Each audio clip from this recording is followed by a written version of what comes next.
दोस्तों जय श्री राम।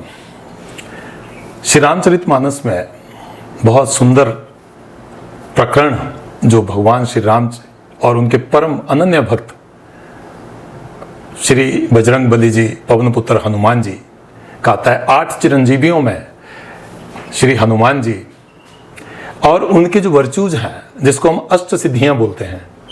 अष्ट सिद्धियां, अष्ट सिद्धि नवनिधि के दाता, असवर दीन जानकी माता। ये 8 सिद्धियां क्या हैं, आज इसके ऊपर हम बात करेंगे।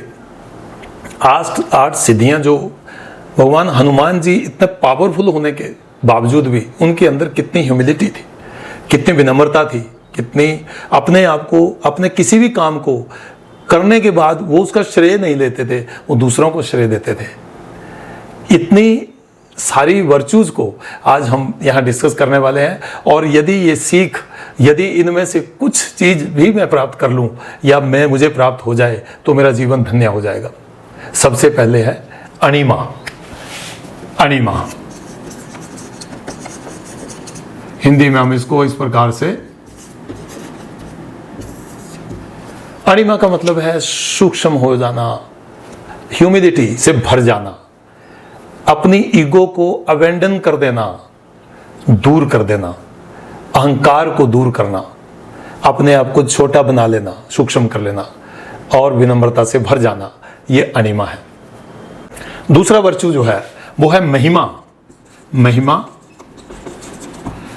मतलब विशालता, एक्सपेंशन करना, विशाल करना अपने सोच को, अपने कार्यों को, ताकि मैं से हम बन सकें, मैं से हम बन सकें। सबके साथ अपनी पर्सनैलिटी में इतनी विशालता लाना कि हम बने, मैं ना बनूं। वहां पे भी वही बात है कि हम कर्व कर रहे हैं अपनी ईगो को, अहम को कर्व कर रहे हैं। तीसरा पॉइंट है गरिमा। गरिमा का मतलब है कि आप अपने आप को इतना ज्यादा, आप अपनी कैपेसिटी के हिसाब से, कैपेसिटी से भी ज्यादा रिस्पॉन्सिबिलिटी लेने के लिए आप तत्पर हैं। जितनी क्षमता है उससे अधिक हम जो रिस्पॉन्सिबिलिटी है उसको ऑन करने के लिए तैयार है। गरिमा।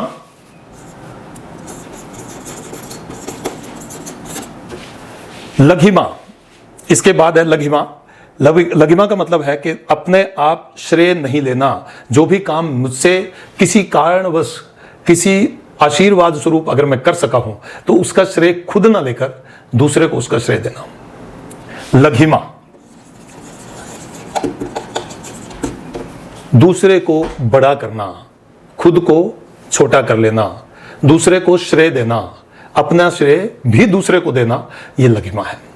उसके बाद प्राप्ति, अपने डिजायर्ड गोल्स की, अपने जो भी आपने सोचा हुआ है उसकी प्राप्ति करना। श्री रामचरितमानस में पूरे इस प्रकरण में, रामायण में जो हनुमान जी का रोल है, जो भूमिका है, वो अपने लक्ष्य की प्राप्ति के लिए वो किस प्रकार से लंका पहुंचे और वो सारी चीजें, मतलब अपने निर्धारित लक्ष्य की प्राप्ति करना, इसको हम बोलते हैं प्राप्ति। प्राप्ति। उसके बाद है प्राकम्या। प्राकम्या, जो प्राकम्य है वो है कि जैसा चाहे, जैसी स्थिति हो उसी हिसाब से अपने रूप को, अपने आकार को बदल लेना। और अडेप्टेबिलिटी, जो सिस्टम के साथ अडेप्टेबिलिटी है उसको कर लेना। आजकल ऐसा बहुत जगह पे आप देखेंगे। इसका मतलब ये नहीं है कि हम गिरगिट की तरह या किसी और तरीके से जो है वो अपने मतलब रूप को बदलते रहें, इसका मतलब ये नहीं है। परंतु परिस्थिति के हिसाब से, अगर रामायण में अगर हम देखते हैं तो हनुमान जी बहुत छोटा उन्होंने आकार ले दिया। और जब वो अशोक उसमें गए, वन में गए जहां माता सीता जी थी, तो उन्होंने अपना विशाल रूप धारण किया और सारे जो फल पेड़ लगे हुए थे उन सबको तहस नहस कर दिया। लेकिन जब वो सूक्ष्म रूप में थे, सूक्ष्म रूप में आए, तो उन्होंने जब सारी माता सीता को उन्होंने अपना परिचय देना था और पहचान देनी थी, तो बहुत छोटे से रूप में वो जो उस पेड़ के ऊपर विराजमान थे जहां से वो सब देख रहे थे। मतलब अपने आप को परिस्थिति के हिसाब से बदल लेना। ईशित्व। ईशित्व का मतलब है रूल करना, एडमिनिस्ट्रेटर बनना, अच्छा एडमिनिस्ट्रेटर बनना, गवर्न करना, ईशित्व, उसकी प्राप्ति है। और जो 8वां वर्चू है, अष्ट सिद्धियों में 8वां वर्चू है, वो है वशित्व। वशित्व का मतलब है कि अपने व्यवहार से, अपने शब्दों से, अपने प्यार मोहब्बत के साथ रहने के साथ आप जो दूसरे के ऊपर इन्फ्लुएंस करते हैं, दूसरों को अपना बनाने की कला जो है, उसको हम बोलते हैं वशित्व। तो अगर हम इन 8 वर्चूज को देखें, अणिमा, महिमा, गरिमा, लघिमा, प्राप्ति, प्राकम्य, ईशित्व और वशित्व, इन 8 वर्चूज में से हम यदि थोड़ा थोड़ा सा भाग भी अपनी पर्सनैलिटी में ला पाए और इसका आशीर्वाद पवन पुत्र श्री हनुमान जी हमें दे पाए, तो हम बोलते हैं अष्ट सिद्धि नवनिधि के दाता। तो उसका मतलब है कि उसके वो दाता है। उनसे प्रार्थना है कि हे बजरंगबली महाराज, आप हमें इन वर्चूज से का आशीर्वाद दें, ताकि हम वो सब चीजें जो वो कर सकें जिनके लिए, जो आपके माध्यम से हमने सीखी हैं और वो पूरी दुनिया को खुशहाल बनाने के लिए आवश्यक है। इन वर्चूज को आप अडॉप्ट करें, अपनाएं और दुनिया को, परिवार को, समाज को खुशहाल बनाएं।